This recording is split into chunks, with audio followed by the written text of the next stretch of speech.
Depo on the beat.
Hey, what's up everyone? Welcome to Fantasy Premier League with FPL Wizard.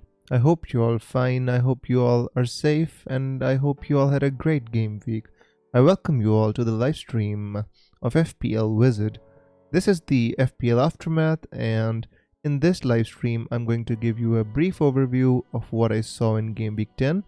But before I do that, I'd like to welcome you all. Yash, Jackson, Jethro, Nayak, George, thank you so much everyone for coming here. And I know it's Champions League night and I should have been streaming yesterday, but the match finished too late for where I'm at. So here I am streaming today. And before I can take your comments and before we can go ahead and discuss the most pressing issue of the game week, which is Aston Villa and Newcastle game, which is going to be postponed, I would like to go ahead and I would like to give you a brief review of the game week as I saw it. Excuse me. So starting from the first game of the game week, Burnley versus Everton. Was it? No. Yeah. So the first game of the game week was Crystal Palace versus Newcastle. It was kind of an unexpected result because Newcastle had been playing bad lately and they haven't they hadn't clicked, but Wilson came into the team and he even made Joe Linton seem like a good player.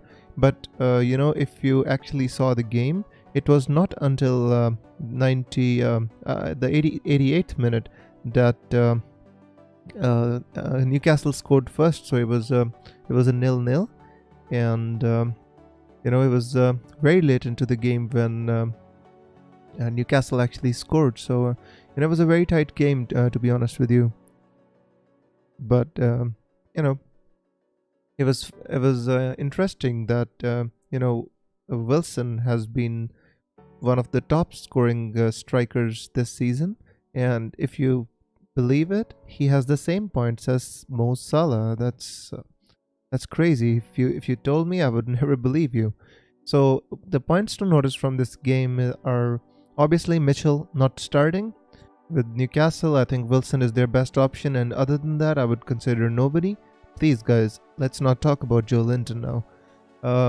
So moving on, Brighton Liverpool, guys. This was a very very strange game. You know, Brighton had two penalties in the game. The first one Mope took and he missed, and then he was taken off with a hamstring problem. And then Liverpool scored Jota, 6.8 million. Amazing value for money player in Liverpool, and I think he's nailed on now. So, that's one thing to notice. Liverpool were winning the game up until the, added time. And then Brighton got another penalty. Seemed like a dodgy one. I don't want to say whether it was or wasn't, but they got a penalty and they scored. I had Robertson. He lost a clean sheet. He was on 3 points, 3 bonus points as well. He lost them too. So, not a good game for me FPL wise, but Brighton are not pushovers, guys, and on another day they could have beat Liverpool as well. So another thing to notice in this game was Mane didn't start the game, and Mo Salah was taken off at around 63 minutes. So just after he got that assist, Mo Salah was taken off. And one more point to note in this game was Salah scored a goal, but he was inches offside. The next game, guys, Manchester City versus Burnley, the game which we all targeted, and many people got Kevin De Bruyne, Raheem Sterling, unfortunately, who didn't start and didn't even come on. So that was a waste of 11.6 million or 11.5 million. But Riyad Mahrez, guys, his record in this fixture for Manchester City has been brilliant. But you know what? This gives me another idea in my head. It seems like Pep looks at the, Pep has this thing in consideration. Why hasn't Raheem Sterling played any game at home against Burnley in the Premier League ever since Pep Guardiola has joined Manchester City? Sterling has never played a game against Burnley at home. Is that a coincidence? I think not, guys. I think, to be honest with you, there is something behind that. And whenever Sterling doesn't start, Mahrez does start, and Mahrez gets amazing returns against this club. Apologies, guys. I'm not sure what's wrong with my throat. So Mahrez does start every time and halts against Burnley. So there's a pattern to this play. It's not random as we seem to think. So in this game, Kevin De Bruyne got 10 points, 2 assists, and he could have got more. He struck the post. Benjamin Mendy scored a goal, got a clean sheet, and the big problem for Cancelo owners is that Mendy is back and he's playing well. Cancelo, who was one of the most transferred players, didn't start. Ruben Diaz did start, and he got his usual 6 points, no attacking threat at all, and at least he starts. But then Ruben Diaz is starting again in the Champions League tonight, so I'm not even sure if he's gonna start the weekend now. With Manchester City, guys, the only player who's nailed on is Ederson. Other than that, I'm just not sure. Maybe Kyle Walker. I'm tempted to say Kyle Walker, but not many players are nailed. From Burnley, the important thing to notice was Nick Pope is injured, and Peacock Farrell got his first start and it was a disaster. I mean, starting against Manchester City for your first game, that's crazy, isn't it? But even if it was Nick Pope, I don't think the lad made too many errors. It was mostly because of the brilliant play by City. Moving on, Everton, who had started the season so well, they've been looking to kind of, the things are beginning to change for them, and they're losing games now. Leeds should have beat them by 5, guys. They had so many chances. Do you know that they actually made a record for the amounts of shots on goal in the first half? It was around 20 plus shots on goal in the first half alone. I am just not sure how Ayling didn't come out of that game with 3 assists and 1 goal. I'm not even sure how he just got 5 points out of that game. Ayling was immense in that game. From Everton, Dominic Calvert-Lewin wasn't involved. He was shorn of any service in that game, and James Rodriguez didn't look too involved. And I think Everton did score one goal, but it was offside. I think James Rodriguez scored that goal. It was assisted by, who was it, Richarlison, I guess? Not sure, it was somebody from deep. But to be honest with you, Everton don't look too good. And at this moment in time, if you own more than one asset from Everton, I would be tempted to move them on. Dominic Calvert-Lewin is still a good asset. From Leeds, guys, Bamford is the one to look at.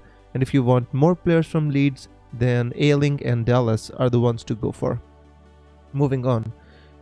West Brom versus Sheffield. I mean, this was a game which I expected Sheffield to win and finally start, doing something in their season. But it looks like they're fighting relegation and they're seriously in that relegation dogfight now. I mean, they lost to West Brom and, it just didn't look like they were gonna do anything in the game, guys. And if Sheffield cannot score against West Brom and they lost to West Brom, they are in a big problem. And if you have any of their players, I'd be tempted to move them on. West Brom, I wouldn't get anybody from their team. Sam Johnston got 11 points, so that was something. But it's just a one-off. They're not going to be playing Sheffield United every week. So for me, no FPL assets from this game. Brewster, maybe somebody from Sheffield. You may own Brewster. Just doesn't look like that this Sheffield team is clicking, and he's just a young lad, so he still needs time. Southampton versus United, guys, is a fantastic game of football to watch. 2-0, Southampton leading in the first half. Brilliant goals. James Ward-Prowse with his traditional free kick, and it was a brilliant game to watch. But Manchester United made a comeback, and whenever Manchester United make a comeback, you know that Bruno's gonna haul. So Bruno got 2 assists. He got 1 goal and 1 assist. Cavani, he actually introduced himself to the United faithful in an amazing way. He got 2 goals and 1 assist. But unfortunately, don't go and getting him in your team now, guys. He's banned for the next 3 games. So be careful with that. If you want to transfer him in, you have to wait for 3 more games. Southampton, McCarthy still looks like a decent asset. He made some great saves in that game. Other than that, Che Adams again is a decent asset. Hasn't blanked too much this season. James Ward-Prowse looks like a player that we could be targeting from this team. From United, only one player to get, guys. Bruno Fernandes. It's Fernandes or nobody for me from that team. Chelsea versus Spurs was not the kind of game we expected. We had so many players from both these teams. I had Chilwell, I had Ziyech, and then I've got Son from Spurs, and it was a boring game. Just played in the midfield, not too many shots on target. Werner put the ball in the back of the net right at the start, but he was called offside, and after that it was just a cagey game in which it looked like both teams didn't want to lose this game more than looking like they wanted to win that. It was more that the both teams didn't want to lose that game. So it was a good clean sheet for Chilwell owners. But other than that, didn't see much from Son, didn't see much from Kane either. So can't judge these 2 teams on this fixture. From FPL point of view, Chilwell's still a good option. Reece James looks like he's nailed on for Chelsea now. Hakim Ziyech looks like the kind of a player who's going to give a lot of second assists. He was very wasteful on the day. And we might be able to find better value elsewhere, but we should not be knee-jerking so soon on Ziyech. From Spurs, Son, Kane, maybe Lloris if you want, Reguilon, but for me only one Spurs asset is enough at this moment in time. Arsenal Wolves was a tragic incident. We hope Raul Jimenez gets well soon. He had a clash of heads with David Luiz, and he was taken to the hospital. Thankfully he's fine now, but he had a fracture in his skull. Not sure if he's going to be able to come back the same player he was, but I hope he does.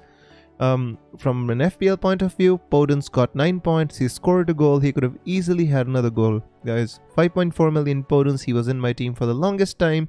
Then I took a hit and transferred him out for Hakim Ziyech. And then Ziyech starts blanking and Podence starts scoring. Such is life in FPL, my friends. Such is life. But from an FPL point of view, from Wolves, Kilman didn't start this game. He came on at around 70 minutes. I don't think I'm interested in too many players from Wolves. Pedro Neto looks like he's Moving on, from last year, he's getting regular game time. He's on 51 points for the season already, which is more than Mane, and more than James Rodriguez, and more than Mahrez, and more than Jota. So that is something there. I mean, Pedro Neto could be one to look at. 5.6 only, guys. Daniel Podence, again, another one, but I just want to stay away from him. But ever since I've transferred him out, guys, he started playing 90 minutes. It looks like I was the one who was jinxing him. From Arsenal, no FPL assets from me. Again, I liked the look of Bellerin. Not anymore, guys. I just feel that we are not in a good place right now, so no players from Arsenal from an FPL point of view. The next game, guys, with a heavy heart, I have to review this game because I sat through the entire game waiting for the Vardy hat-trick because he was my captain, right? It didn't come, guys. It looked like if anybody was going to score a hat-trick, it was going to be a Fulham player, Cavaliero. Oh my god, that was such a bad game to watch. But anyways, Fulham, congratulations to them. They played a great game, Cavaliero. Finally, guys, Fulham scored a penalty, and that's something there, right? They managed to score a penalty. Excuse me, guys. Ademola Lookman looked really good. He scored a goal, and he didn't take the penalty, so that was good for his confidence. Cavaliero scored a goal. He could have scored another one. Ruben Loftus-Cheek played really well. From Leicester, I mean, I don't know what to say. All I can say is that guy Fuchs. What the Fuchs, guys? That guy. I mean, Brendan Rodgers, if he knows something, why did he take on Thomas, and why did he let Fuchs stay on? I would never know. Fuchs was abysmal and atrocious in that game. He gave the ball away so many times, and I am an Arsenal fan. I was feeling frustrated just because I had an FPL player in my team. How would the Leicester fans would be feeling? I just do not know. But Jamie Vardy didn't touch the ball. Guys, the Vardy owners were lucky to even have that one assist. It was a brilliant finish from Harvey Barnes. Vardy did not deserve anything from that game, and he was shorn of any service. No balls, no through balls, no crosses, nothing, guys. And to be honest with you, I just want to ask one question. Why is Brendan Rodgers at home to Fulham playing with the back five, and then in midfield he's going with two defensive midfielders? That is crazy. The only two attacking players on that pitch were Jamie Vardy and Maddison. Are you kidding me? Against Fulham, Brendan Rodgers, come on. I mean, last year, Arsenal fans wanted Brendan Rodgers to be their manager. Thank God. It's not that we're doing much better anyway, but still. Moving on, guys. By the way, if you have Vardy, if you bought Vardy, I would keep him for 2 more fixtures. I wouldn't knee-jerk. From Fulham, Anguissa got some good returns, Cavaliero and Lookman, but don't buy their players, guys. Mitrovic was benched. Last game, and one which was very controversial, not for the footballing reasons, but again VAR with their stupid lines and spoiling football. But for West Ham, Jared Bowen was really good, guys. And Antonio started his game, the first game after his injury, but he was taken off at halftime, but is encouraging for all the people who want to own Antonio. So Fornals did really well. He got a goal, he got an assist. And from Aston Villa, guys, how many chances does Grealish have to create for them to score 1 goal? So he went on and he decided, I'm going to score 1 myself. And after that, he still created so many chances, guys. Ollie Watkins, he could have had 2 goals and 1 assist. One was a cross for Trezeguet. I don't know how he didn't score there. And after that, Ollie Watkins got a penalty and he smashed it into the crossbar. And at the end, Ollie Watkins finally, guys, for the owners, he put the ball at the back of the net and everybody was happy, especially who owned Ollie Watkins. But then it was called offside. Don't want to discuss whether it was or not, but VAR gave it as offside, so let's just stick with that. Now, guys, from West Ham, I'd say Jared Bowen looks like a good player. Cresswell, 5.2 million or 5.3 million did not justify his price tag in that game. Fabianski looks like a player and a half, guys. And if he was a little bit cheaper, we could consider him in place of Martinez. From Aston Villa, the usual. Grealish is the only player that I would pick from Aston Villa. And guys, no matter what happens, Grealish, 7.5, 7.6 million, however much he is now, I think he is close to being essential in the game. The amount of returns, guys. Aston Villa lost the game and Grealish got 3 bonus points. You should have this kind of player in your team, and if you don't, I'd say you should plan getting him in, but not for next week. Let me tell you why. Let me come back to my team and let me come back to the chats. I'm sorry I've been talking for too long, but this was such a game week, guys. So let me get back to reading your comments. Oh, there you go. So many people now here. 27. That's I welcome you all, guys. Matt, Harry, Nishchal, Saleh, Matthew, Karthik, Matt, Tej, Aditya. I welcome you all to the live stream, and I hope you enjoyed this eye test and a summary that I gave you of the game week, guys. I set through all the games so that at the end of the game week in this aftermath stream, I can give you a brief summary of what happened. If you missed the games, you can see the games through the crystal ball of the wizard. By the way, guys, before we move on to better things and bigger things, I would like to thank you all. Finally, FPL Wizard channel has been monetized, and now I'm able to monetize my videos, and now I'm able to monetize my content. So you are the ones who made it possible, and I thank you very, very much for your support and coming to our streams. I really, really appreciate it. Thank you very much. So moving on to the biggest topic of the day, guys, in it, Newcastle versus Aston Villa. But before that, let's read some comments and let's have your scores for the game week. How much did you get? For me, you can see my score at the bottom of the screen. I got 55 points, guys, and I managed to fluke a green arrow. Until the Aston Villa game, I was sure I was gonna get a red arrow, and the big one. I don't know how I ended up getting a green arrow, guys. Such is life in FPL. So how many points did you get? And tell me. So let's have some good scores. There you go, guys. We have our first score. That's 75 points by Nick. That is amazing. Mike says 42 points. Sad face. Don't worry, Mike's gonna be fine, bro. Tate says 49 and 100k red arrow. Caleb says I got 63, 65. That's amazing. Matthew says 51 small green arrow myself. That's pretty decent, my friend. Kareem says 61, 67. Guys, come on. I mean, even if you didn't get a good score, you should say it for people like us who didn't get a good score. So, that is what happens on Twitter. People, when they get a good score, when their player hauls, they'll make so much noise and everybody will think that, oh my god, Mahrez has hauled and everybody owns him. Everybody tweets about him. But it's not that way, guys. So there you go. Karthik says 44. Commiserations, my friend. Matt says somehow came with 56. I feel the same way. I was so lucky to get a green arrow. I mean, again, I was lucky, as I told you in the review, that Vardy got that fluky assist. I mean, Harvey Barnes finished that with aplomb, right? Otherwise, Vardy would have blanked, and that would have been my first captain blank of the season. Saleh says, what is the arrow reference, bro? I don't know what you mean, my friend. But anyways, Saleh, I don't understand. Can you paraphrase it again? Anyways, so Soman says, hey brother, I have Mope. Who should I replace him with? Bamford, Antonio, Watkins. I have 6.3. Soman, to be honest with you, yes, I think it's a good time to replace Mope, and you should replace him because he's injured as well, and he's not justifying his place in your team.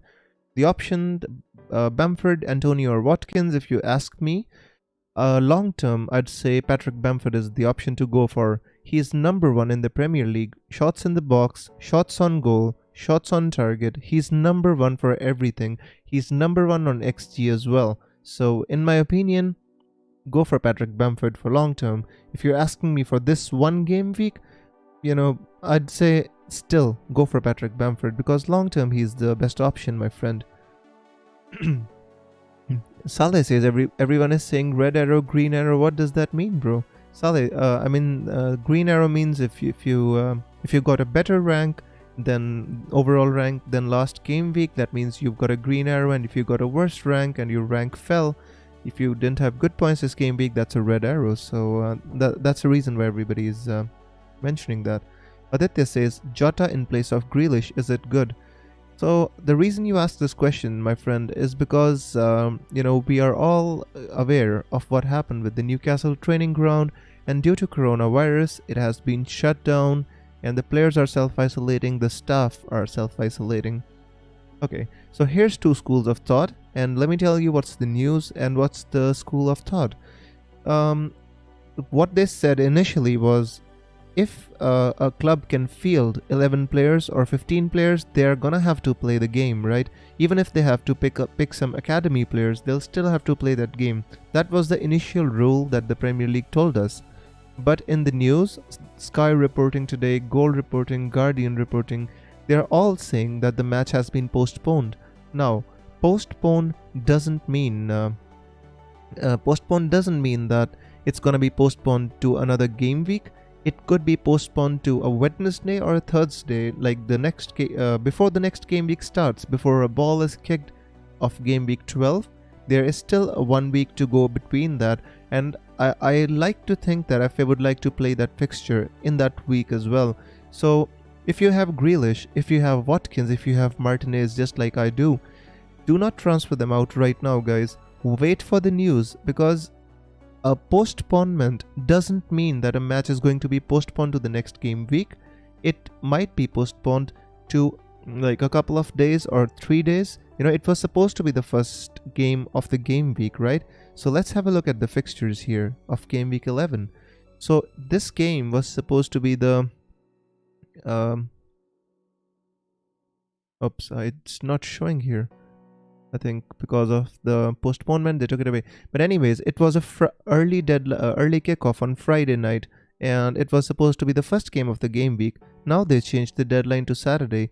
So the deadline has been already shifted. So FPL guys in the FPL towers have been kind enough to give us at least this. They didn't keep the deadline on Friday, and the match starts on Saturday. So the deadline has been shifted to, for me, it is 4:30 in the evening on Saturday. So the first game is going to be Burnley versus Everton.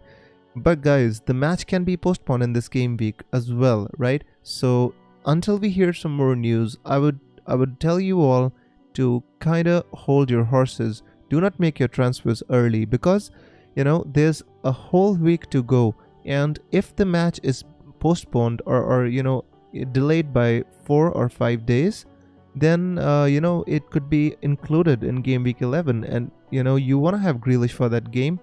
Grealish is a long-term pick, and you want to have him for that game. For those people who even if, for example, the match gets postponed and you only have Grealish from Aston Villa, I'd still be tempted to say, guys, keep Grealish. Do not, if you have lots of value attached with Grealish, let me see how much value do I have attached with him. See, he's 7.7, and if I sell him, I'm gonna get 7.5 for him. So basically it's a hit of 0.2 million, and I know that as soon as he comes back, I want him back because of the fixtures he has, right? Wolves, Burnley, West Brom, Crystal Palace. I would want Grealish back for these fixtures, and I just want him in my team, even for these tough fixtures. I just think that Grealish is the kind of player who can score against anyone, who can create against anyone. So if you want a player long term, and he's not playing for one game week, unlike Salah, where we were not sure about what was gonna happen there, right? And with Grealish, I think if you have only one Aston Villa attacker, if you don't have Ollie Watkins and Grealish, I'd be tempted to say play a bench player and keep Grealish. So that's all I want to say about that, guys. If you have any questions, let me know. Aditya has asked me this question lots of times, so I'm gonna go ahead and answer that. He says, what about Sterling, keep or sell? Yeah, that's an interesting question, Aditya. The question is, does he start tonight for Manchester City? I did not check the entire City team, so let me check for you and let me let you know. What are the lineups, guys? If you know the lineups, you let me know. By the way, I feel that Sterling is gonna start against Fulham. I think there is a chance, Aditya. Especially even if he starts tonight, I think he's gonna start tonight because he was rested for this game. But even if Sterling starts tonight, if you have Sterling, I'd be tempted to keep him. So yeah. Matt says, I'll just play without a goalie if it is postponed any longer. Guys, do you see my forward planning? I got Peacock Farrell, right? And Pope was injured at the right time. If he doesn't come back for one game week, and even if the match is postponed, I've got Peacock Farrell. And he's not that good, is he? But still, come on. Soman says, Wiz, thanks for the Bamford suggestion. I'm also thinking of replacing Konsa. Who should I go for long term? Please help. To be honest with you, my friend, I think Tariq Lamptey is the one to go for around that price range. You know, if you don't have one of the Leeds defenders, Ailing, Dallas, you can go for one of them as well. And I think, those are the players I would be going for in that price range, my friend. Shopanen says he starts. So again, as I said, even if Sterling starts tonight, I still feel that he has a chance to start against Fulham. I can, almost certainly I can say that he's going to start against Fulham. So if you have Sterling, guys, if you kept him for so long, stick with him. Kareem says, what about triple Villa owners? Martinez, Watkins and Grealish. Kareem, it's a difficult one. If you have a strong bench, with Martinez, I'd say even if Martinez, if you have Martinez, you can't do anything about it. I wouldn't suggest you to waste a transfer on a keeper. With Watkins and Grealish, if you want, you can bench Grealish, and possibly if you want, you can move on Watkins for Bamford, or somebody else. With Grealish, I'd say if you have lots of value attached with Grealish, I'd say keep him. I'd say you'd eventually want him back, and his ownership is so high that if he starts and halts, he's gonna hurt your rank. So in my opinion, if Watkins owners can think about selling if they want, Grealish owners, I would suggest you to keep him, guys, but each to his own, right? Rohit says, hello Wiz. Hey Rohit. Matt Hanley says, no Mahrez or KDB, but Sterling and Cancelo start. KDB is going to start at the weekend irrespective of whatever happens. Mahrez is an interesting one, and anybody who's looking to bring in Mahrez would be very, very encouraged by the fact that he's not starting tonight. So even if Sterling starts, I still feel that he's going to start against Fulham. So that's just my hunch, guys. Nobody can second guess Pep Guardiola, right? Jonathan says replacements for Robertson. I want to free up some cash for Bruno. If you want to replace Robertson, I'd say Reece James, Chilwell are the two best options.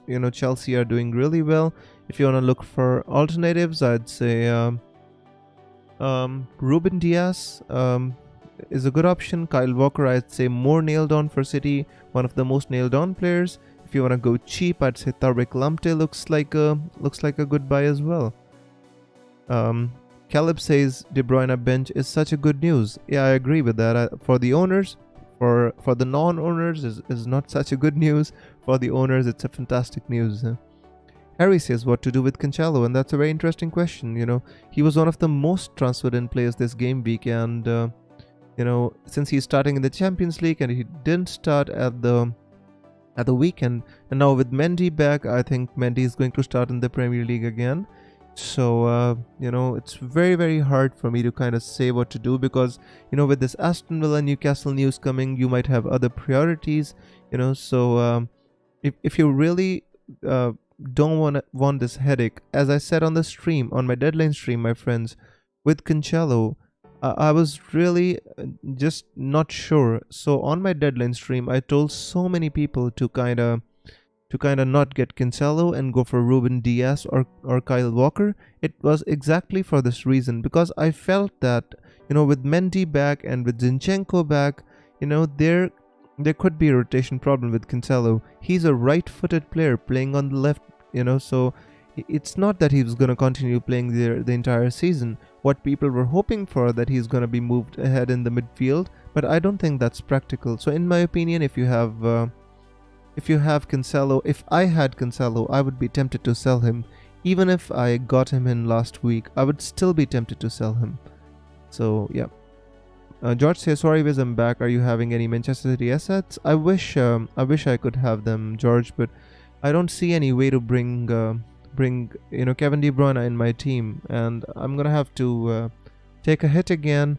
But I'm not sure if I want to captain Kevin De Bruyne. So I still haven't worked out my transfers because there's these midweek games, Champions League, and lots of problems can arise with the COVID situation. With again this Newcastle and Aston Villa, there could be other problems because players are going to be traveling and stuff. So I'm just gonna be waiting on my transfers. I could possibly move on Son and get Kevin De Bruyne, or I could move on Hakim Ziyech and get Kevin De Bruyne, but I have to take a hit for that. So I have to plan, I have to think about that, and I also am thinking at the back of my mind, if I roll my transfer and I captain Vardy for this game week, and if I kind of try to ride the City fixture against Fulham, and with 2 transfers I can make a whole lot of changes before game week 12, because in game week 12 I want to bring in Salah, because Salah plays Fulham in game week 12, and that is a fixture that interests me a lot, even more than Kevin De Bruyne playing against Fulham. Salah against Fulham interests me a lot. So yeah, I'm thinking at the back of my mind, and I'll make a short video. I'll update you. I'll let you know what my plan is, guys. So Jonathan says, "Thanks, you're welcome, my friend." Salah says, "Ziyech replacement." Again, as I said, Ziyech is is a difficult one, because I don't know whether to keep him or whether to kind of sell him. Because I got him for a hit for Podence, guys. Come on, I got him for Podence, and as soon as I got Ziyech, Podence starts scoring and Ziyech starts blanking. I jinxed him, guys. So I'd say keep Ziyech against Leeds and then make a decision. If you want to get KDB for Ziyech, then do it, guys. That's the player I would get. Only then I would move Ziyech out for this game week. Otherwise, I'd say keep him. Keep the faith, guys. Thank you so much for the first super chat, guys. This is the first super chat of my life and of this channel, and it is from Todd. Thank you so much. I really appreciate it. He says, "I have McCarthy to sub for Martinez. I guess I will have to bench Grealish. Who should I get for Callum Wilson?" I mean, that's fantastic, guys. Generally I always say don't have 2 keepers, but in this case I'd say that's fantastic that you have McCarthy. Although, and he has a good fixture against Brighton as well, so looking good for a clean sheet there. And if you wanna bench Grealish, I'd say I'd say that's fantastic, because you might have lots of value attached with him. The problem is Callum Wilson, right? If you have a bench player, Todd, I'd say ride this game week, try to survive, and keep Callum Wilson if you want to. Long term, I'd say Callum Wilson is a good option if you want to move him on. Again, I'd say Bamford, but the problem with Bamford is that he has a fixture against Chelsea, and it's just not the best fixture to get him in, because Chelsea defensively are a good team, right? And although I believe that Leeds are going to get some chances against Chelsea as well, but it is not the ideal game week for you to get Bamford, But if you really want to move him on, Wilson, and you don't have anybody on the bench, then I'd still say that Bamford is the striker to go for. I'd like to repeat: number 1 for shots in the box, number 1 for XG, number 1 for shots on target, and number 1 for shots on goal. So guys, Bamford is the cheap striker to go for if you want to replace Wilson or even Watkins. Matthew Brown says, "With Jota starting tonight, he might not start this weekend." Matthew, to be honest with you, Jota is always going to give you this headache, my friend. The reason being, Jota is, in Klopp's formation, until he tweaks his formation properly, I still feel that, Jota is kind of going to be in and out of that team. But if you own Jota and he gets 30 minutes, I'd still say he's worth it. And to be honest with you, playing against his old team, Wolves, I think Klopp is going to start him because Jota is going to want to score, right? So in my opinion, Jota is fine. 23 years old, he can play 3 games in 7 days. Not a problem for me. Soleiman says, "Got 2 free transfers, Mings to Diaz, James Rodriguez to KDB, and Vardy to Che Adams for -4. Other than Che Adams, I like these transfers, Soleiman. I just don't like the idea of getting Che Adams when you can get Bamford, my friend. Usman says, should I get Salah or De Bruyne? Usman, if you want to get, to be honest with you, my friend, I'd say De Bruyne is and Salah are both long-term options. If you are having to prioritize, I'd say that Salah for me is a better option. The reason being he's on penalties, at least until Aguero is out, so Kevin De Bruyne is also on penalties. But I feel that Salah is the talisman of that Liverpool team, and over the season he might score more than De Bruyne, right? So that's just my opinion about that.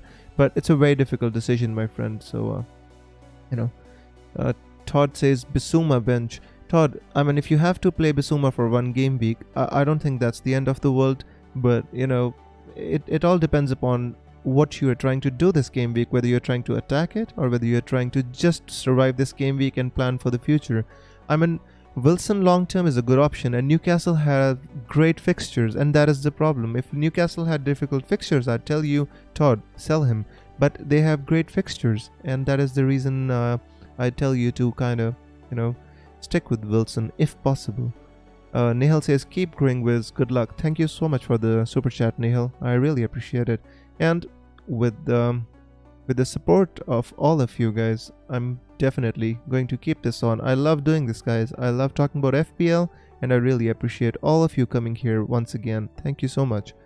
Nihal says, I had a good game week 10, planning for game week 12 from now on. What do you think on Vardy to Brewster and Socek to Salah or Jota Grealish? And Vardy to Salah and Bamford. To be honest with you, Nihal, if I wanted to get Salah, I think I'd wait until game week 12 against Fulham. That would be amazing, right? And for this game week, I think Vardy is fine. And if you mean already that you are planning for game week 12 for Salah, I'd say that's a fantastic option, my friend. Because against Fulham, Salah, against that defense, and it's not like Liverpool are like Leicester. They're not going to have midfield. They're not going to create chances. So I see Salah scoring 2 goals against Fulham. So yeah, I think that's a good plan. Moving on, Vardy, I think I'd agree with that. The way Leicester played against Fulham, I just don't see the point of keeping Vardy beyond these 2 weeks, right? Against Sheffield, again, a very bad team fighting relegation. I think Vardy away from home can be good. Even if Vardy does well, I still feel that moving him on is not the worst of plan, my friend. So, if I was you, I'd possibly do it. The only problem is Brewster. I just don't like the idea of getting a Sheffield United player in. So we need to think about that a little bit. So we'll discuss more on Discord, I guess.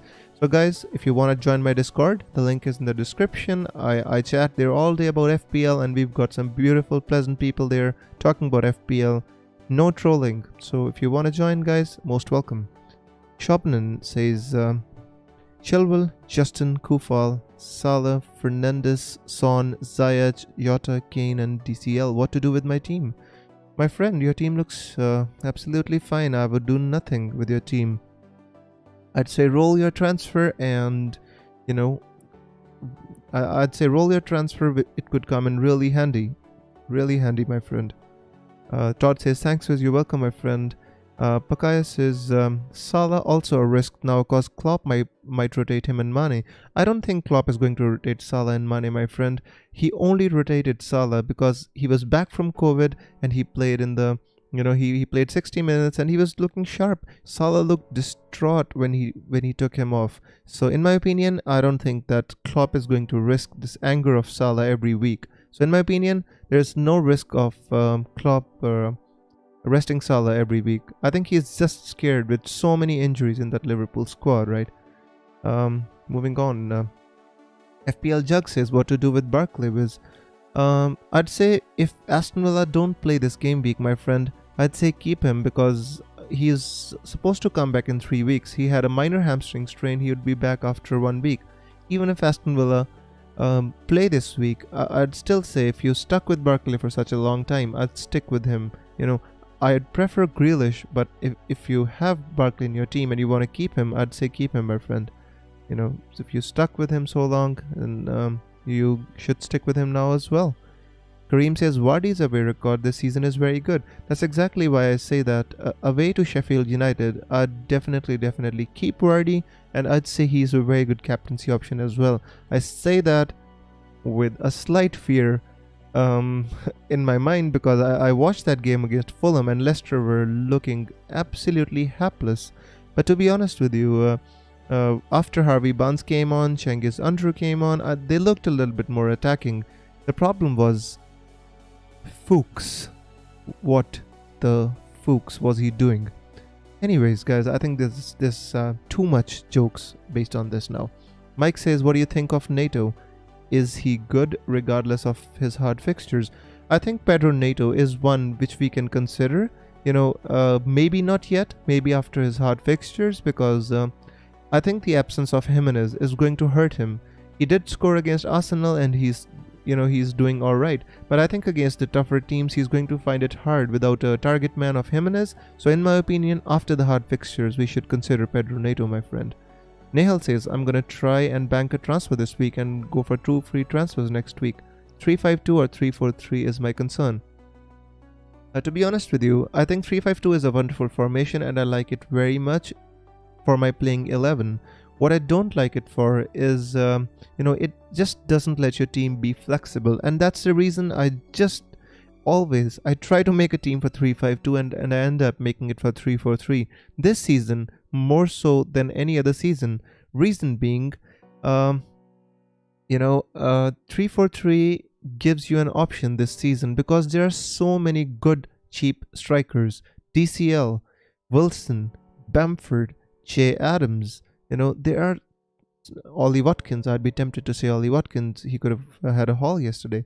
I mean, there's so many good options in that price range. So I'd say this season 3-4-3 is the play to go for, my friend. Although 3-5-2 looks tempting, I'd still say 3-4-3.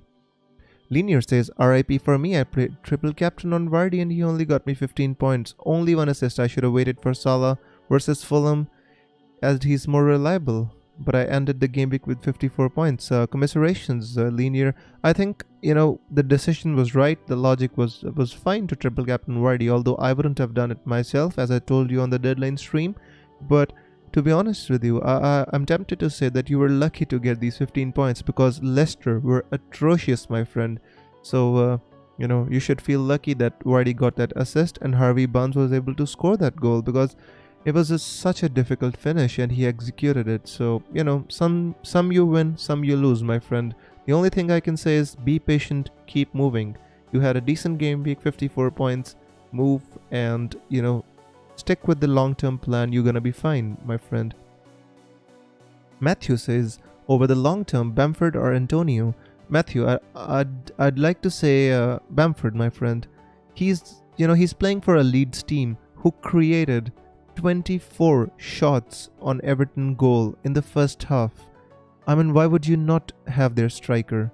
I honestly like the idea of having Bamford in my team as well.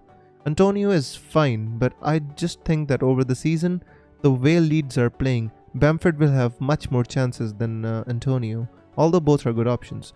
Caleb says, do you remember when Caleb Liam was trolling you about Joe Linton? Maybe he was predicting the future. Oh yeah, that's true. That's true. There was a guy, Caleb Liam, and he was trolling. He says he's gonna captain Joe Linton. My word, guys, he's a time traveler. Is he the one who stole my crystal ball? Possibly. That is the reason I can't see the future anymore. Give it back, Caleb Liam. Cruz says, Wiz is Puta, by the way, using my middle name now. That's fine, my friend. I recognize you. Someone says, Lemte, Westergaard, Kufal, Walker Peters, Ailing. Please suggest one long term. I'm confused. I think Lemte or Ailing. I'd like to suggest that all these are good options. At the moment, I'd say, Southampton defense, Westergaard, I'd say not because he's a centre back. Lemte looks a really good pick, and Ailing as well. So if I was you, my friend, I'd pick between Lemte and Ailing. Nehal says, Caleb, so true. Kareem says, what do you think about Rafinha from Leeds? Kareem, that's a very interesting question. I was very interested in Rafinha on my Discord channel. I mean, I was actually, I was praising him throughout the entire game, even before he scored that goal.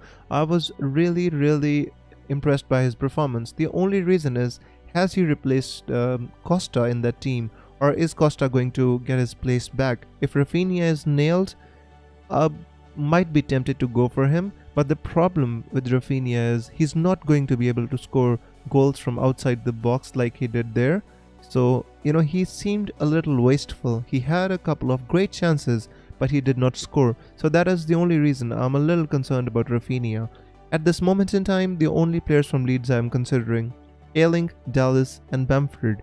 Those are the ones to go for, in my opinion. Rodriguez to KDB or Bruno? Solomon, that's a fantastic question, and I don't have an answer for that. I'd say Bruno and KDB are going to have similar points at the end of the season. I'm even tempted to say that Bruno might have more points than KDB this season, and that could be a reality which we need to kind of see, because Bruno Fernandes is unstoppable, guys. Even in a game in which Manchester United are struggling, guy creates so many chances. In my opinion, he's going to have more points than KDB, but in my opinion, if you want, because of the great fixtures of Manchester City, I'd say if you want, you can go for KDB as well. Nick says Mahrez isn't starting tonight, means he's nailed on for Fulham, time to bring him in. I predicted the Mahrez hat-trick last week too. Nick, that is fantastic, my friend. But to be honest with you, just because Mahrez is not starting tonight, it doesn't mean he's going to start on the weekend. We've seen this too many times with Pep Guardiola. So, don't think that Sterling starting tonight has anything to do with his starting on the weekend. And it's the same with Mahrez. I don't think that it's any way nailed on that Mahrez is gonna start against Fulham. So be careful, guys. Be really careful about the Pep rule. Todd says, Nehal, I prefer 3-4-3 over 3-5-2. I like Bissouma for bench and 3-4-3. Brewster on bench for 3-5-2. I understand what you mean. Again, I explained myself. I'd say that there are better bench options which you can get for 3-4-3 and a better team overall, in my opinion. So Matthew says that one guy who triple captain Mahrez is living in dreamland. To be honest with you, I don't want to say it now because I saw the record of Mahrez against Burnley, and I was so tempted to move on Hakim Ziyech for Mahrez, and I thought Sterling never starts against Burnley, and I thought he's not going to start against Burnley as well. But then it was against my logic to move out a player who had just brought in last week in Ziyech, so I decided against it. Sometimes I wish I was more hasty, guys, but in the long term, it's not a good idea for FPL. Matt says you can't predict Pep. I agree with that, absolutely, but to be honest with you, if you play the Pep rule right, you can gain lots of points from that rule, right? And just the problem is, if you have a player and if he doesn't start 1 week, I know many people are going to be selling Sterling this week, and that is not how you play the Pep rule. That is not how you play, with the choices Pep is going to make. In my opinion, guys, if you have Sterling this week, keep him. That is how you play the Pep rule. That's how I would do it. Sorry if he doesn't start. Caleb says Real Madrid are losing 2-0 to Shakhtar Donetsk. I don't know what's wrong. This season is crazy. 2020 is crazy, very crazy. But to be honest with you, it's still a long time to go. So who knows what's gonna happen. Cruz says, if everything was normal, what would be your go-to transfers this game week? To be honest, I'd love to have Kevin De Bruyne in my team next game week, my friend. The only problem is I'm not sure if I want to captain Kevin De Bruyne, and that's the reason I am not sure whether I wanna take a hit for De Bruyne.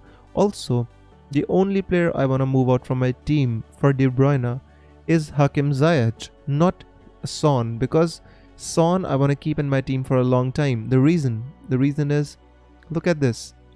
He's got 5 double-digit hauls in 10 game weeks. That's 1 haul every 2 games, right? So in my opinion, Son is a fantastic option for the price he's at. He's great. So I'd love to keep him in my team. And Hakim Ziyech, if I move him on, I would be missing this fixture against Leeds, against Everton. Everton is a team who love to concede 2 goals every game week. So, that's the reason I just at the back of my mind, I think that against Leeds, although Leeds is a great team attacking wise, defensively, they are vulnerable. Although Everton weren't able to exploit that vulnerability, right? But I'd say Chelsea are a much, much better attacking team right now. And, I feel that Hakim Ziyech can score maybe 6, 7, 8 points against Leeds, and that's not bad. And for that, if I include a hit, that'll make it 12 points. So in my opinion, I still have a lot of planning to do for this game week, my friend. But ideal player, if I wanted to get one, I would go with De Bruyne for this game week. Number it says City's Mendy after United. I'd say Benjamin Mendy, if he's a regular in that City team, he's a great option to have. Reason, he's an attacking left back. I'd say he'd get more assists than he'd get goals, but I feel that he's a great option from City, especially looking at their fixtures. If Mendy is nailed on, I'd say he's the best option from their defense, because he's the only one who's going to get consistent attacking returns by the way he plays. Kyle Walker is not going to get assists from a throw-in in every game week, guys. So that is the eye test. That is what you watch the games for. Everybody, if you don't watch the games, you're going to think, oh, Walker got an assist, I got to get him in. But if you watch the game, you should know that he actually got an assist from a throw-in. How often does that happen? Doesn't. Unless you are Stoke. So yeah. Nick says Son has very bad fixtures. Nick, it doesn't matter. Manchester City fixture was a bad one. He got 10 points in that. I'm pretty happy with that. Linear says I brought in Bruno and Che Adams and captaining DCL or Bruno. So he wants to captain either DCL or Bruno. He says DCL has Burnley. To be honest with you, out of these two, for me it's a no-brainer. Bruno Fernandes away from home against West Ham United seems like the kind of fixture in which he's going to excel. So I'd say out of these two, Bruno Fernandes. Matt says, I think KDB could be top captain player this week. Let me see the fixtures once again. To be honest with you, this week there are not many obvious games. Last week there were many. This game week there are not many obvious captains, right? So Manchester City is the standout fixture. So obviously KDB heavily captained. Maybe Sterling, if people are brave. Some might want to bring in Mahrez. Other than that, West Ham United, I'd say Bruno is a great captaincy option. Although West Ham is in really good form, Southampton was as well, and I feel that Southampton was in better form than West Ham are in right now. So if Bruno can score 10 points against them, and he didn't get any bonus even after scoring a goal and scoring an assist. So in my opinion, Bruno is a great option. Not the best. I think this is the best fixture. Other than that, Chelsea Leeds. If you were brave and if you wanted to take a differential, this is the game in which big points can come, because this game is going to have lots of goals. Trust me, if you want a differential, this is the game to go for. Don't want to talk about West Brom versus Palace. Vardy is going to be an outside very good captaincy option against Sheffield United, because Sheffield United are desperate to win. So they're not gonna be able to sit back and defend, and if Vardy gets space against that Aaron Ramsdale, that goalkeeper, I'd say Vardy is gonna have a field day. The problem is who's gonna give him the balls. If Fuchs starts again, I'm possibly gonna start Vardy mid-game week, because if Fuchs starts, Vardy's not gonna do anything.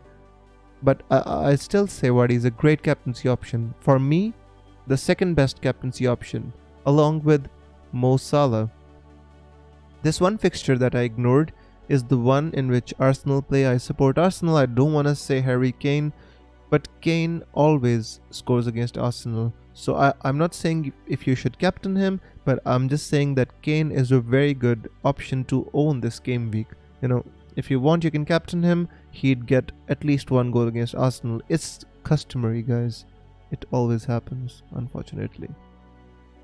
Liverpool versus Wolves. I'd say Salah, always a great option. Always. So again, at home, Salah. And then this game week from Brighton versus Southampton. I'd say, James Ward-Prowse or Shea Adams, but no, not for me, not for me. So all in all, the best fixture: City versus Fulham, Leicester versus Sheffield, or Sheffield versus Leicester, and you know which one? Liverpool versus Wolves. I mean, Wolves don't look the best team right now. They beat Arsenal, but Arsenal are in bad form. Jimenez is injured, right? And they just don't have a hold-up player or a big player who can, come up for them. Podence is gonna find it very hard, or NATO is gonna find it very hard to get any space in that Liverpool game. It's not like gonna be like Arsenal. The ball rebounded, and when Podence scored, there were 4 Arsenal players, and none of them reacted, and Podence was the only one who actually got the ball. It was crazy, guys. Just yeah. So Buckshot says, "Who's your captain this game week?" So I'd like to tell you guys, if I don't bring in Kevin De Bruyne, then I'd say my captain is going to be Jamie Vardy, because that's the only obvious choice I have other than Bruno Fernandes. If, guys, I take a hit, I managed to get some funds for Kevin De Bruyne, then I'd say that my captain would be Kevin De Bruyne. But currently it's on Vardy. Shopman says, "How are you going to bring in KDB?" And that's a great question. The reason I am saying if I bring in Kevin De Bruyne is that I just don't want to transfer out Ziyech in this game week, because against Leeds, I feel that Ziyech is the type of player who can open their defense with one through ball. And, if I get KDB, it's going to be for Ziyech. So that's a big dilemma. So that's the reason I'm not able to clearly tell you what I'm going to do. And since there are Champions Leagues and Europa League games, I do not make my transfers and my transfer decisions so early. So I'm just telling you what is at the back of my mind, my friends. Hang on, guys. I've been speaking for too long. Let me have a drink of water.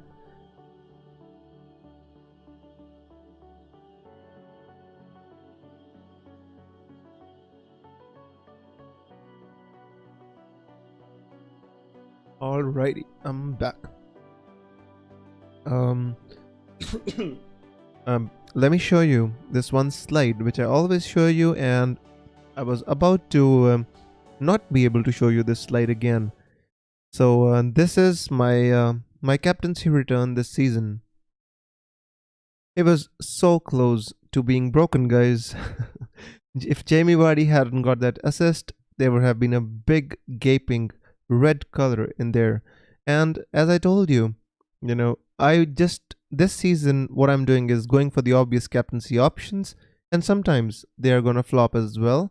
But until now, I've been doing fine. Not the best returns, guys. If you see closely, I'm in 14, 10, 10, 3 tens. I'm in 4 tens in there, and that's not good. That's not good. But at least, I'm getting returns from my captain. I still say, guys, if you're able to get over 450 to 500 points for your captain, I'd say you have a good season. In my opinion, you have a good season. So, I just wanted to show you this, just because this is my strategy for this game week. And now I also want to show you that which players are going to rise and which players are going to fall. We always do this, so I say it's customary. So at this moment in time, Jota is going to rise, and Mendy is looking to rise.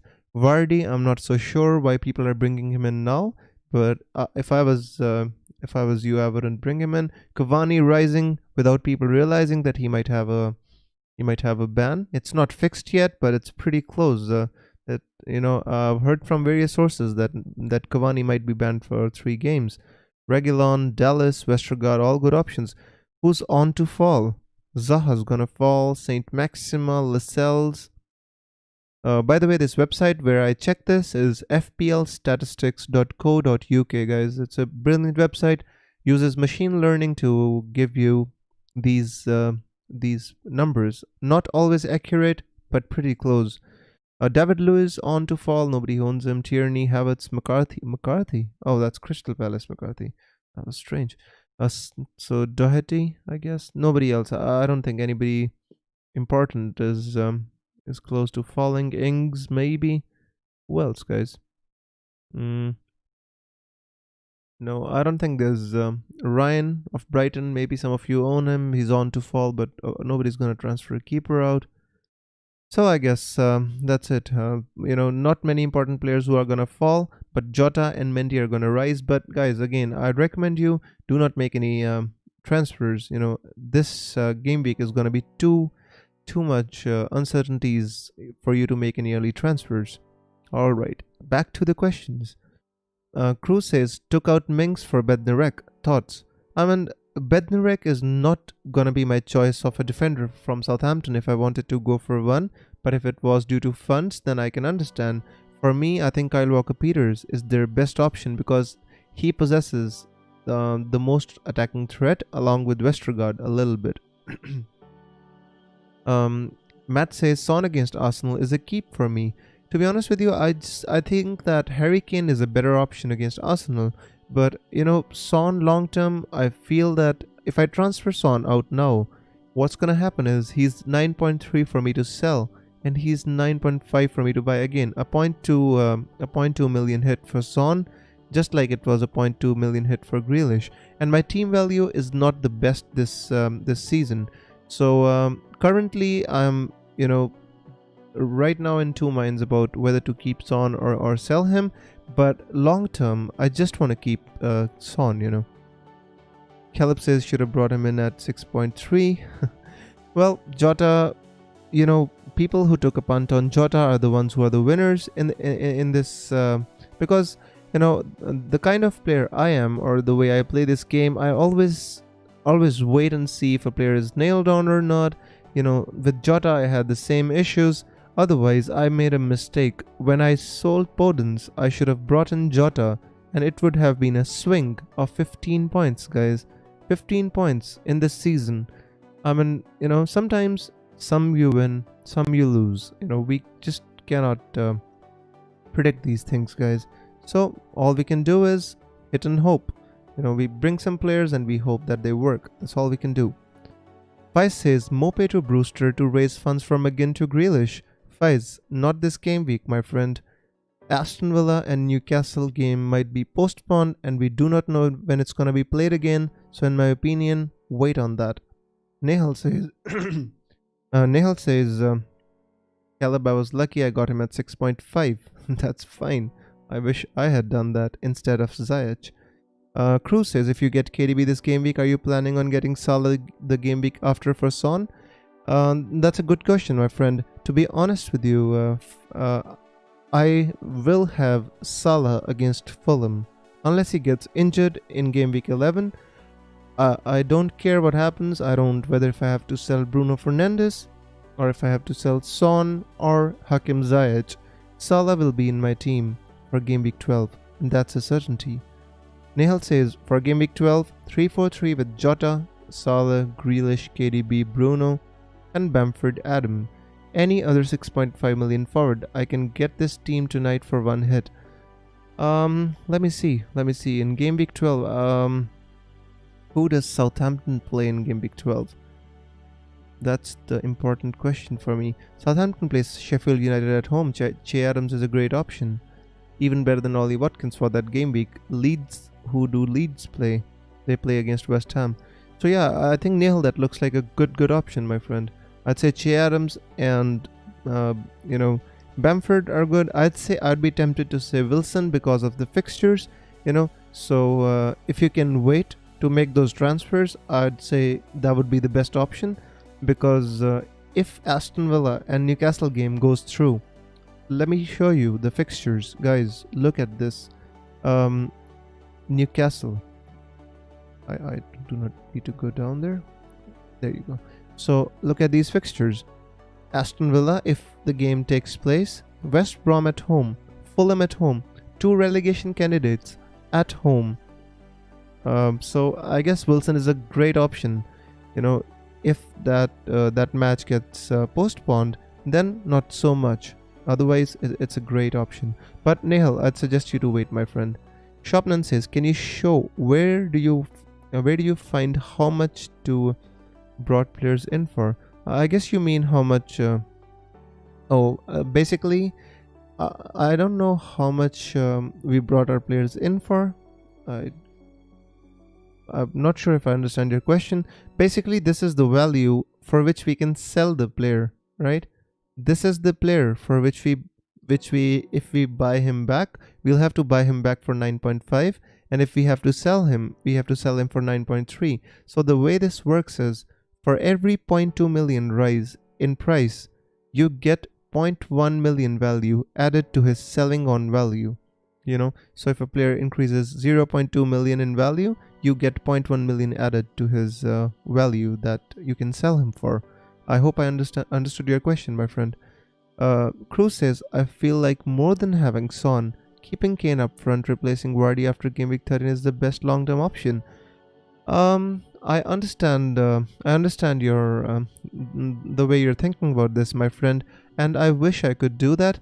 But I feel that at this moment in time, Salah, Bruno, KDB, these three midfielders, owning them together could be a great option. And Kane may not be that essential. One, he has tough fixtures. Two, Harry Kane can be covered by cheaper players. For example, Wilson, Bamford. The only problem with having the likes of Dominic Calvert-Lewin, Bamford, and Wilson is that you are not comfortable in captaining these guys, but you will be comfortable in captaining Harry Kane. So essentially, having Harry Kane in your team gives you one more option for captaincy, and that's important.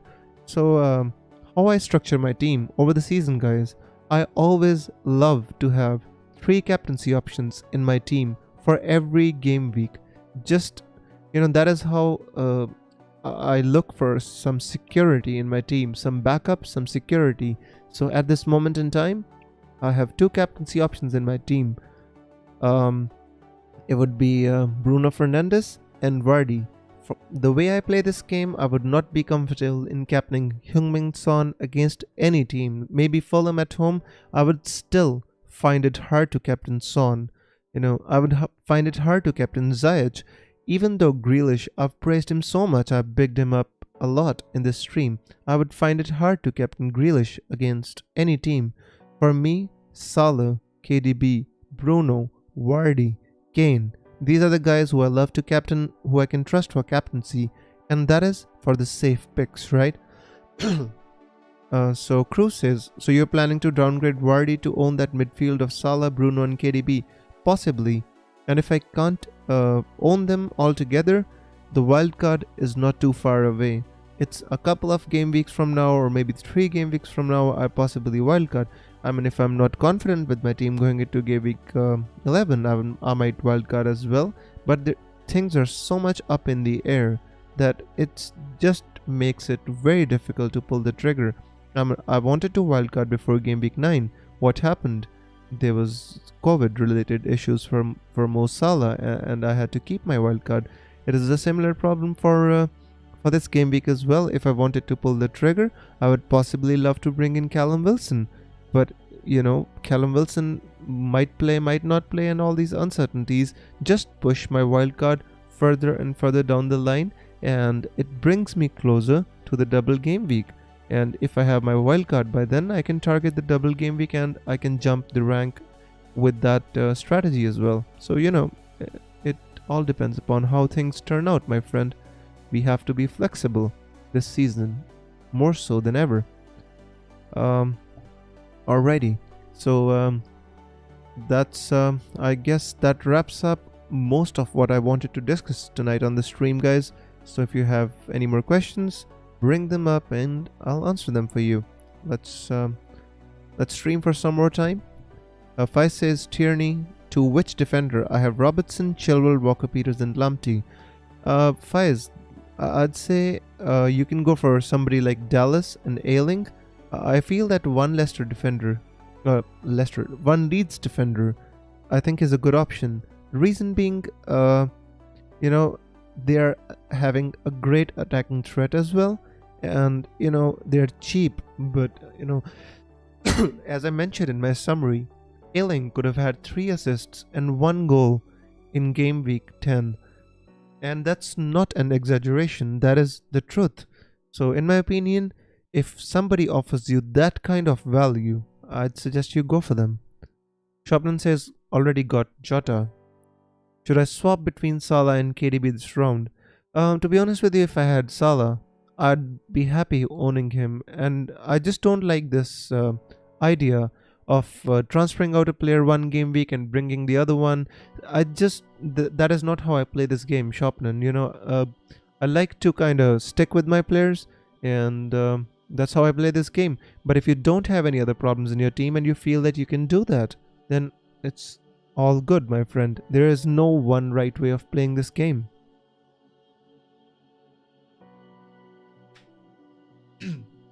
Faiz says, I've already got Meslier and Bamford. Oh, that makes it difficult for you to get Ailing then, right? Then I guess somebody like who else is defensively really good? I'd say you can go with somebody like Kufal. Looked good attacking wise in this game week. You can even think about maybe doubling up with Reece James. That is also not out of the question. I'd say Chilwell and Reece James can be a good double up. Neil says, what do you think about Meslier and Johnston as picks against McCarthy? I know a goalkeeper transfer is a luxury, but your thoughts on it? I'd say, to be honest with you, I'd love having McCarthy in my team right now, my friend. I think they have good fixtures, and let's have a look at Southampton. This game week they play against Brighton away, Sheffield United at home, Arsenal. Not the best fixture, but Arsenal are not scoring any goals. Again, Fulham, West Ham. If I was you, my friend, I'd keep McCarthy. Definitely keep him. Raghav says, hi Wiz, I have 2 Villa players and want to bring in KDB and Bamford in place of Kane and Ziyech. Right time to play the wildcard, please advise. My friend, to be honest with you, Kane and Ziyech both have good fixtures this game week. So to tell you to sell them would be very hard for me. And, just to bring in 2 players, I don't think it's a good strategy to waste your wildcard. If you have a bigger plan or a longer term plan, I'd say it's a good idea to use your wildcard. But if you're only using your wildcard for getting 2 players, I'd say it's not that important. I mean, I'd say wildcard is a very, very important chip, and you keep it in your back pocket unless you, as long as you can. It's a get out of jail card, right? Take some risks, and if they don't pay off, use your wildcard. That's the best way to take risks. You have a get out of jail card, right? You overspeed, you cross the red light, you do what you want to do. If you go to jail, you got this card, my friend. Take some risks. Make life happy. Adrian says, do you think you are taking too long to make some moves to be able to move up in rank? Adrian, I'm very happy with my overall rank, my friend. Let me show you if I can. Just give me a second and I will show you. Alright. So, if you see my... you can't see my overall rank here, right? Hang on, where can you see my overall rank? Yeah, so my overall rank is 500k. I am more than happy with my overall rank, my friend, and I don't see any need to to panic, or I'm pretty satisfied with what I want to do. If I have a 500k rank going into the last 10 game weeks of the season, I can if I'm within 500k, I'd love to be in the top 100k or the top 50k. I'm just saying that if this was my rank in the last 10 game weeks, then I would be concerned, because by that time the variances have reduced and the templates have formed. Right now, being in top 500 is very, very, in my opinion, it's a pretty good place to be in. Faiz says Castan. Faiz, if Castan is fit, I'd say go for him, my friend. Akash says Jota or Ziyech. My friend, I'd say at this moment in time, Jota seems to be like the better option. He's starting games from Liverpool, he's scoring goals. I'd say just a little bit. I'd say Jota, and he has better fixtures too. Cruz says, Wiz, I feel you're gonna get stuck if you get in KDB this game week. You'll need to drop Vardy and Son next game week to get Salah. I agree with you, Puta, and that is the reason I'm going to plan properly. I felt like made a mistake getting Ziyech and Robertson. The reason being, why I got Robertson, guys, was because I wanted to get good game week score in game week 10 as well. So I made a slightly short term move in getting Robertson. Why did I get Robertson? Because I thought they were going to get a clean sheet against Brighton, and they almost did, right? Robertson almost got an assist, 3 bonus points, and a clean sheet, and that all went away with that last minute penalty that they conceded. So my plan almost worked, but it didn't. But now the problem is, now I have Robertson and my money is stuck in Robertson. Wish I had gone for somebody like Justin or maybe Lamptey. Then I would have enough money. With one transfer I could get Salah or KDB. But sometimes these things happen, my friend. Danford says, am I so late? To be honest, didn't expect you to stream today. It's alright, Dan. You're welcome, my friend. If you have any questions, let me know. I'm not going to be streaming for a very long time, but I appreciate you coming, my friend. Matt says, great stream. Thank you so much, Matt, for your kind comments, my friend. Dakla says, hi Wiz, thoughts on Cancelo, what should I do with him? Dakla, since he didn't start at the weekend against who did City play again? What's happened with Burnley? So Cancelo didn't start against Burnley, right? In my opinion, since he's starting in the Champions League game and he didn't start at the weekend, it just suggests to me that Cancelo is going to be benched again at the weekend. I can't confirm anything with the Pep rule. You never know what's going on in that head of his. But with Mendy not playing today and Cancelo playing today, I feel that Mendy is going to be starting this weekend. And even if I had brought Cancelo last week, I'd still be tempted to sell him. Because, with this headache, it's so hard to play this game. This game gives you enough stress anyway without having the added stress of, worrying about your players, whether they're going to be starting or not. That's what I think about that. Danford says Cancelo starts tonight ahead of Walker and Mendy. That's why I think that he might be benched this weekend. Fudzali says Grealish won't be available for game week 11. Confirm that Villa game is postponed. Yeah, we had a long and in-depth chat about that, Fudzali, and what I said about that was we are not sure when the game is going to be postponed to, and it might be postponed in the midweek of game week 11 as well. So, let's wait for the news until the end of the game week, and if we still don't have any kind of updates, then we can decide what to do. For me, I'm going to play. I can play Walker Peters. If Grealish is not playing, I'm gonna leave him in my team, guys. And I'd be tempted to play Walker Peters. I'd be hang on, let me show you my team. So I'd be tempted to this is my team. If I don't make any transfers, for me this is my bust team. So Grealish doesn't have any fixture and Martinez doesn't have any fixture. I'll just leave them in there. Just in case they have a fixture. Well and good. If it is postponed to later in the game week, I'm happy with that. If it doesn't, I've got Bissouma against Southampton and I've got Taylor against Everton. I mean, not the best options. Possibly I'd maybe put Ayling in front of that, but that's not the point. I mean, I have enough to cover for me from the bench if I have to for this one game week, right? For some of you who do not have good bench options, you might want to reconsider. Dakla says, it's so rough for me. I had 4 of my 5 defenders not play this weekend. Oh, that's unfortunate, my friend. Commiserations. Kilman, Cancelo, Lamptey and Mitchell. Lamptey and Mitchell were not expected to play, so Kilman and Cancelo possibly were, but that's life in FPL, my friend. Sometimes it happens. And he says, I still have Brewster. What do you think? Should I prioritize? I'd say our defense looks fine to me. Lamptey is gonna be back, and Kilman possibly gonna start. Mitchell is not gonna play, definitely.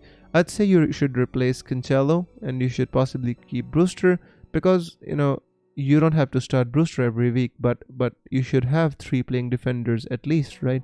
So in my opinion, my friend, if I had the same problem with Brewster and a defender, I'd say fix your playing 11 first, and then you should worry about the rest. Fadzli says, what about your goalkeepers? You have Martinez, so you won't have a goalkeeper in game week 11. Even if I don't have a goalkeeper, my friend, I'm happy with that. I won't make a transfer for my goalkeeper, and I'd possibly, if Pope is still injured, then Peacock Farrell gets a game. If he doesn't, I'd go in game week 10 with game week 11 with 10 players. I don't mind.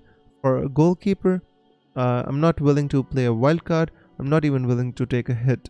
So be it. 10 players are gonna bail me out, hopefully. What about Zaha, says Eamon. Oh, the message is gone. Dakla says, I have Grealish and Amy, just like me, Dakla, just like me, and I'm willing to put them in my team. I have a strong bench. I've got 3 players on my bench. They're all playing, and I'm pretty happy with that.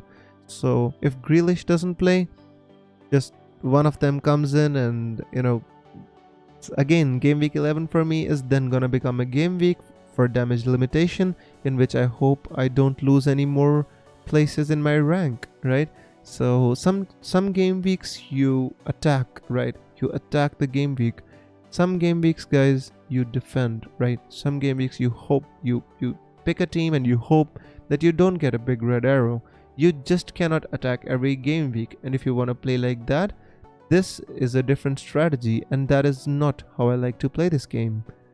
Dakla says, alright, thanks Wiz, you calmed me down a bit. You're welcome, my friend. That is what I'm here to do, right? Put a little bit perspective onto the madness that is this FPL season 2020-21. It is absolutely crazy. Ayman says, opinion on Zaha and Cancelo. Will they be playing next game week? I think Zaha should be playing next game week because I think his isolation period is over. I really don't have any concrete news on that, so I can't say with any amount of certainty, but I feel that Zaha might play next game week. With Cancelo, I feel that 25% chance of starting, 75% chance of being benched, because Pep has to give Mendy a game, right? And Mendy didn't do nothing in the game against Burnley to warrant him being benched. So I feel that Cancelo might be benched, my friend. I don't want to say anything with any certainty because, or want to make it seem like I have any sources or anything like that. This is just a hunch. Fadzili says, thoughts on my midfielders? Bruno, KDB, Grealish, Jared Bowen and Zaha. That's pretty good, my friend. It's different, but I like the look of it. Bowen is a very good differential and he worked for you wonderfully this game week. Zaha, he might be back and he has a decent fixture as well. So all good, my friend. All good. Dakla says, with that said, what are the best Cancelo replacements? 4.3 in the bank. To be honest with you, if you want a like-for-like replacement, my friend, I'd say Kyle Walker is the most nailed-on player who has some attacking threat. You can go with Ruben Diaz if you want to, and I personally, I think City matches are really good in these upcoming weeks. So that's the team to target for your defense. Otherwise, I wouldn't be investing too much in defense. Although I like the idea of a double up with Reece James and Chilwell. That is an idea that is in the back of my mind as well. Caleb Leanne says 102 points this week. My friend, that is wonderful. I hope you captain Mahrez because that is the only way you get to that score in this game week. I'm so glad for you, my friend, and I'm so happy. What's your overall rank like, Caleb? Congratulations for that wonderful score in this game week. Harry says, what to do with Mope? Wanted to move him on to Wilson, but definitely won't now. The problem with Mope is, he's injured as well. He tweaked his hamstring. So whether you get Wilson or whether you get Mope, they're not gonna play. So I guess it's better to keep Mope because that way you might have a slight chance. If it wasn't a hamstring issue, you might have a slight chance that Neil Mope might play. With Wilson, you're definitely sure that he's not gonna play. And if you're fixed on Wilson, my friend, it is better to wait one more week. Caleb says not good overall rank, 720k. Caleb, that's a fairly good overall rank in my opinion. There's like 7 million people playing this game right now, and 720k, in my opinion, is a good rank, and you can push on from there. 7 green arrows in a row. I was at 3.2 million after game week 4, so that's a great example for all of us, right, guys? We can make our way back. We can claw back, and we can get to where we want to be. I'm happy that Caleb is not happy being at 720k. He wants to go higher up, and that's the reason we all play FPL, to get the best possible rank. But keep on it, guys. Keep at it. It's a 38 game week season. One bad game week can't break your season. One good game week cannot make your season. You have to be consistent. Consistency, guys. Continuous aggression is better than brute force. Cruz says FPL becomes a much bigger headache when fixtures get cancelled. Well, this was expected this season. I've been saying since game week 1, I knew that there were gonna be games gonna be cancelled due to this COVID situations and stuff, and it was expected, and so it has come to pass, my friend. Caleb says thoughts on Jota. Great thoughts, my friend. I think he's a great option if you have the money, and if you don't have any other problems in your team right now. I think Jota is a good option. Cruz says plans with Robertson. Unfortunately, Puta, I brought in Robertson just last week for Trent Alexander-Arnold. Maybe it was not the best move. Maybe it was not the most long-term move, because that hinders me from getting KDB in place of Son or Hakim Ziyech. If I had got somebody like 4.1 million, I would possibly be able to do it. But that was the reason. I did not want to get anybody who was 4.1 million. And that is the reason I went for Robertson. If I had a player who I knew was going to start as 4.1 million, I would possibly go for it. I considered going for Nkunku, right? The Everton left back who was supposedly going to play in place of Dean. But see, that didn't come to pass. They played with Iwobi on the left wing. So, left wing back, I mean. So, in hindsight, it was a right decision for short term. Long term, who knows what's going to happen. So, for now, Robertson stays in my team, my friend. Caleb says, can you show us your rank? Do you have a league code? The league code is in the description, my friend, and my rank is 500k. It is absolutely right, 500k. So, not much better than yours, but I'm pretty happy with it, my friend. Badali says, Wiz, who do you think will finish top for this season? Must be frustrating watching the Arsenal game, back-to-back losses. Arsenal have lost 3 home games, consecutive 3 home games this season. First time since 1974, I guess. I don't know what to say anymore, my friend. I just, we keep changing our manager, we can change our managers, but unless we get rid of the Cronkies, the owners, I just don't think that Arsenal are gonna go anywhere. The problem is not that they're not giving us money. You should have an owner who's interested in running the club. I just feel that Cronkies are more interested in LA Rams than they are in Arsenal, and that's the truth. If you're gonna go play baseball, if you're gonna play American football, you should sell Arsenal to a person who actually loves the club or actually is concerned about the club. If you're just gonna sit in America and run the club, that's not how a football club is supposed to be run in the long term. Cruz says, I was gonna take out Robertson last week. Wiz, you only convinced me to keep him. Puta, that was the right decision. Up until the 93rd minute, Robertson was on 9 points. He was on 3 bonus points. He was getting a clean sheet. That stupid VAR call and that penalty. What can we do, my friend? Sometimes it's hard. Cruz says the party at Arsenal is over. I don't think so. I don't think so, my friend. I've been an Arsenal supporter since 2000 and since 1999, I guess, right? And I've seen many ups. I've seen more downs than I've seen ups. But I'm still here. I'm gonna support this club for forever. It's fine, Be it come rain, come shine. I'm gonna be an Arsenal supporter, my friend. Ayman says, should I keep Zaha or transfer him out after game week 11 since Palace fixtures are tough? I think if you want to keep Zaha for one more game week, I'm not against that, my friend. I think that's a good idea, right? But after that, I think moving to Jota seems to be the good play. Nick says, where are your City players at? I don't have any City players, my friend, unfortunately, but I still have a transfer in hand, right? And who knows? who knows? Before the start of Game Week 11, I might have a couple. Who knows? Shopnan says, "Are you in some friends league? What is your aim this FPL season?" I think I joined a couple of leagues. I think I joined FPL Fantasy Football Community League, run by Holly Shand, and unfortunately, I was so busy doing videos at the start of the season, I forgot to join any mini leagues, my friend. I'm only in my own mini league, and I think one FF Community mini league. Let me show you my mini league, guys. Let's see who's on the top of the mini league, and that's that's a good chance for me to give a shout out to anybody who's topping the Wizard League.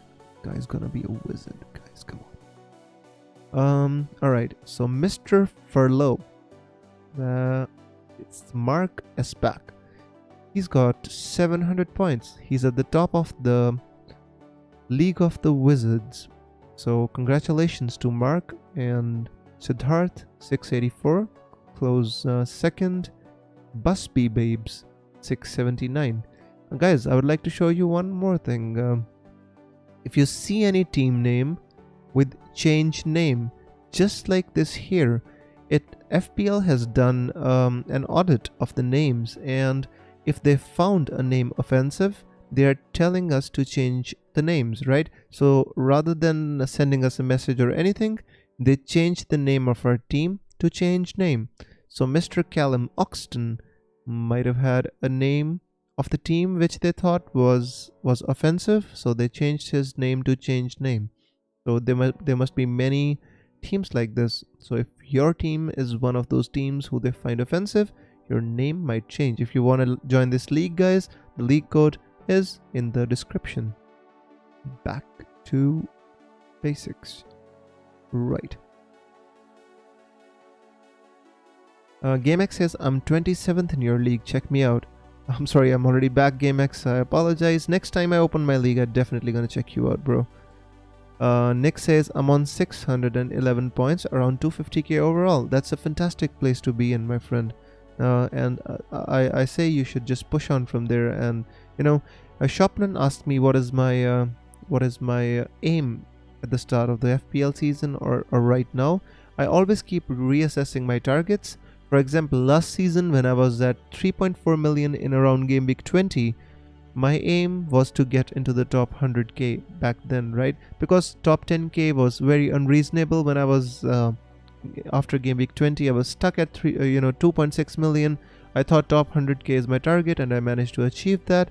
Right now, and at the start of the season, the target is still the same, top 10k. I'd say that should be our target, because going beyond that, guys, is also a matter of a little bit luck. Getting to top 10k, you can do it, right? You can make all the plans, you can execute them, and if you do it well, you can get into top 100k, top 50k, easily.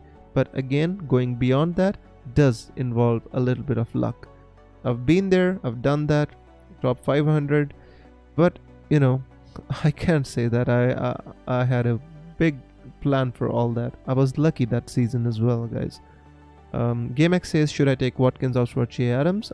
Can also go up, have 0.8 million in the bank.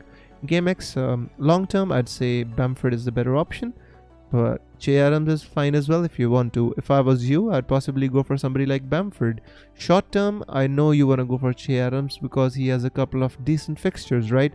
If you wanna look short term, go Che Adams. If you wanna look long term, go Patrick Bamford. By the way, guys, for all of you watching, if you enjoyed the stream, please don't forget to like it. I really appreciate that. Subscribe to the channel, and if you want to join our Discord, the link is in the description. Cruz says there's no leak code in the description. I apologize, my friend. I'm gonna put it. For now, I'm gonna write the league code in the chat, so you can take the league code and you can join my league, my friends. You're welcome.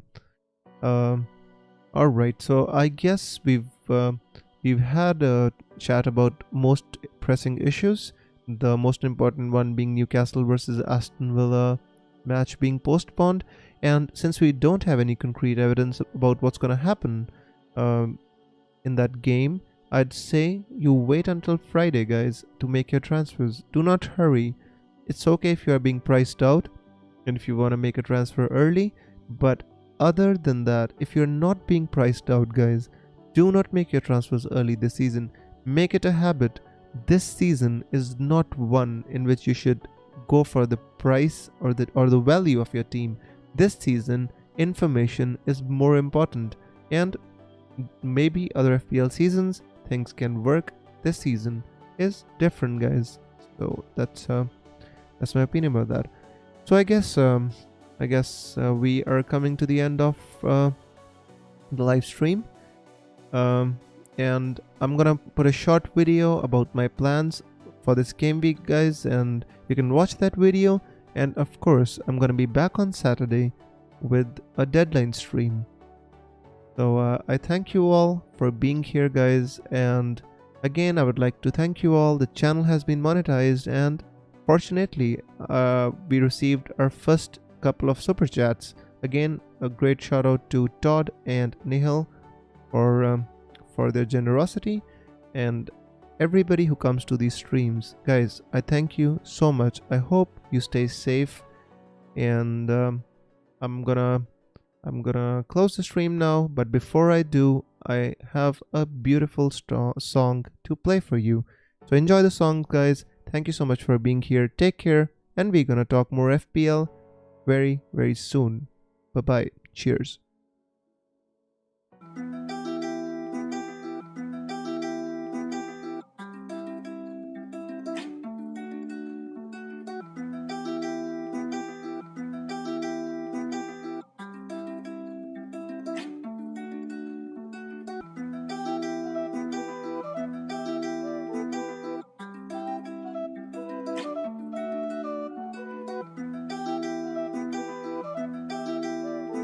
Depo on the beat.